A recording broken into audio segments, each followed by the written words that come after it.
Although some realtors will tell you that it is never a bad time to purchase a property, and while to some extent that may be true, it's not always the case. Over the last 5 years, the Halifax real estate market has exploded, and it's priced many buyers out of the market, and it's left several more sitting on the fence waiting for the right time. So in this video, I'm going to tell you the real reason why you should not buy a home in Halifax, and spoiler alert, it has a lot more to do with your personal situation than it does with the overall market. But just before I get into it, if you're new here, my name is Andrew Stephens, and I've been a realtor for 10 years. And if you want to be educated on the Halifax housing market, then hit that like button and hit that subscribe button. And if you're looking to buy a home in HRM and this video doesn't scare you away from that, you can reach out to me anytime in the Calendly link below. And if you're coming from out of town, or if you're a local looking to learn more about Halifax, make sure you check out my other channel, the Halifax Insider. It's all about places to visit, things to do, places to eat, drink, and so on. And it's a great way to learn more about this incredible city. All right, so reason number one, let's talk about short-term uncertainty. So if you're buying a home, it better be a plan of 3, 4, or 5 years or longer. If you're going to buy a home and turn around and sell it in a year, don't buy a home. It's going to cost you way too much money on the other end when you go to sell it. You're going to break your mortgage, you're going to have commissions to pay, and all kinds of things like this.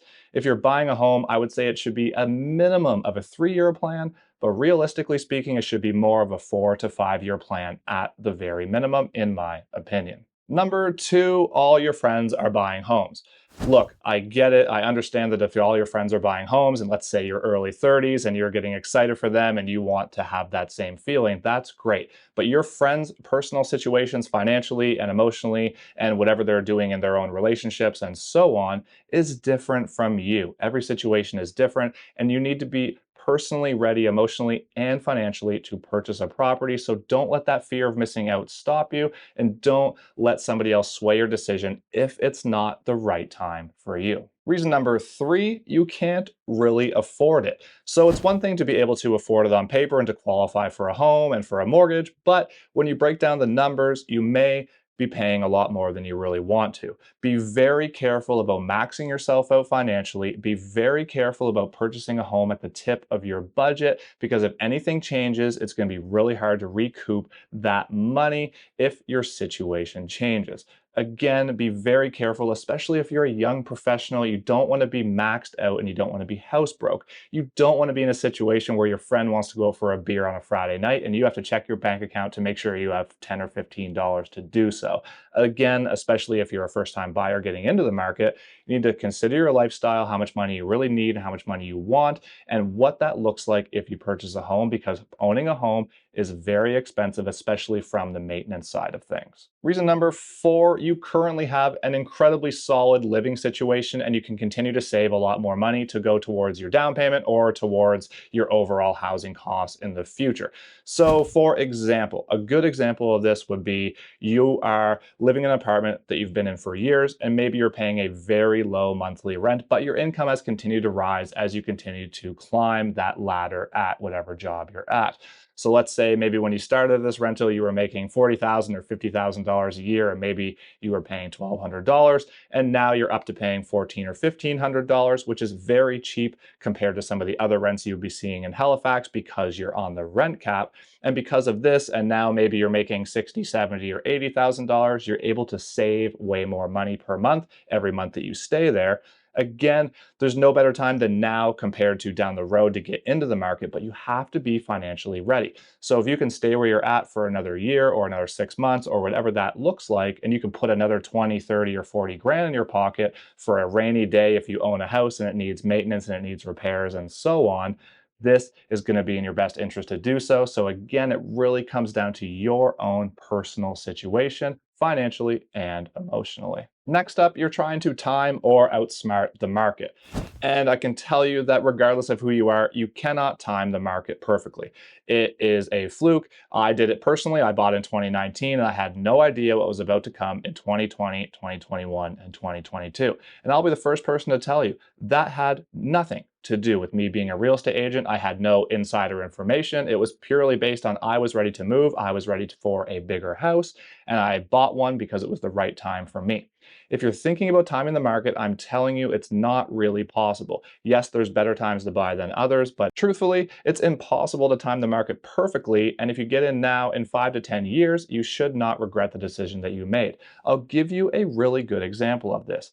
Back in 2021, when the market was off the rails and taking off here, a lot of buyers sat on the fence and they were waiting for the prices to come down.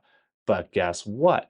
For all those people that bought in 2021 compared to them waiting and buying in 2022 or 2023, those buyers who waited missed out on approximately $100,000 of equity on average based on the way the price points went. So by waiting and trying to time the market, they actually did themselves a huge disservice by losing out on that equity, and then the homeowner of the one they bought in 2022 or 2023 were the ones that gained all that equity in their pocket before they sold their house. Next up, maybe you lack the funds to do it responsibly. So what I mean by that is, let's say you don't have a 5% down payment. And let's say you're going to do the zero down payment assistance program, and that's going to put you in a more difficult spot financially. Or maybe you're going to take a much higher interest rate to do a zero down payment program through maybe credit union or something like that. Or maybe you're going to wait till December and use the new mortgage rules to push your amortization out to 30 years instead of 25. Now, technically speaking, there may be situations that this works out for you. For example, if you can buy a home today with zero down through a down payment assistance program, and if you wait and try to save money, it's going to take you 10 or 15 years to do so, well, then it might be in your best interest to do so. But similar to my example earlier, if you could save money for only another year or maybe 2 years, it might make more sense for you to wait, rent, save that money, and then do a more standard traditional mortgage so you're not paying incredible amounts for interest on your mortgage and for the amortization as well. But again, it's very case by case dependent.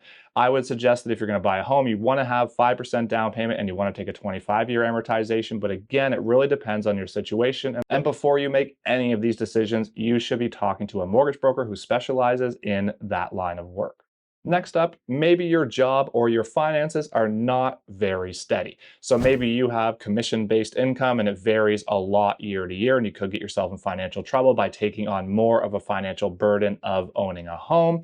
Or maybe your job is on a specific term and it might be up in a couple of years. All these types of things play into account. So you want to make sure you have steady income that's typical and that you know what you're going to make, so that you know you're going to be able to make those payments, and you know if something comes up in the home that needs maintenance or needs repair, that you have the extra money to do it.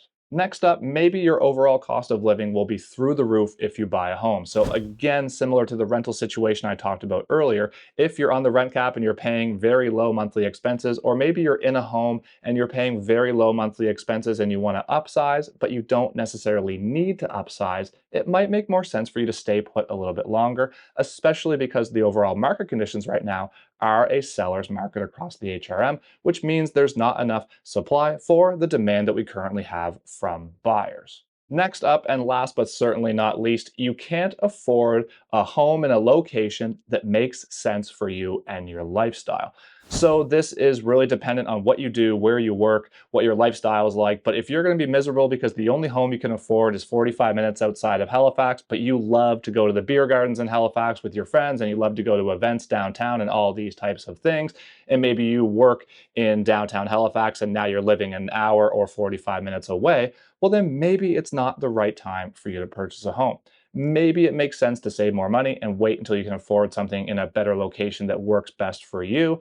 Or on the other side of that, maybe the specific type of property you can afford doesn't work for you. So in other words, maybe you can afford a 2-bedroom condo downtown, but maybe you need more space than this and you can't afford an actual home in a location that works for you. So again, all of these things are very case by case dependent and very personal to your own situation. And you'll notice that in this video, I didn't do a lot of talking about the overall market, because the market is always going to have these little dips and little valleys. But as a general statement, it's going up as a whole. So if you buy and you hold for 5 years, you're very unlikely, as long as you're making sound decisions, to regret that in 5 or 10 years' time. Now, if you're thinking about buying a home and this video hasn't scared you away, don't forget you can drop into my Calendly link in the description below to book a call or a meeting with me to get that process started. And if you're still here watching and you got any value out of this video, all I ask is that you hit that like button and you hit that subscribe button so you don't miss any of my future content. And that'll help push this out to more people like you who may be interested in being educated in the Halifax real estate market. And until next time, thank you so much for watching. I really appreciate your support and have a great day.